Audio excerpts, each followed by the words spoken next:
Got a 93 900RR front nose piece. Somebody filled in where the turn signal goes.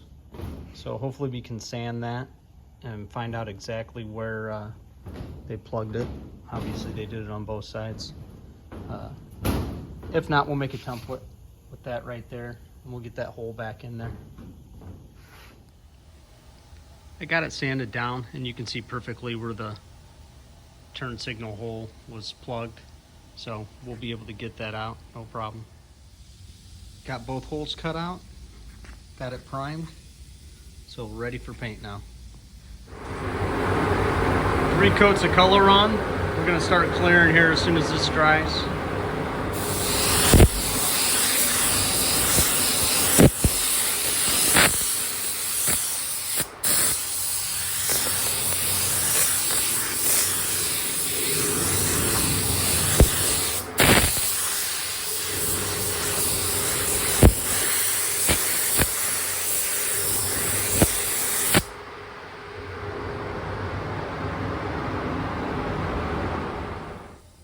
Turn signal holes are put back in.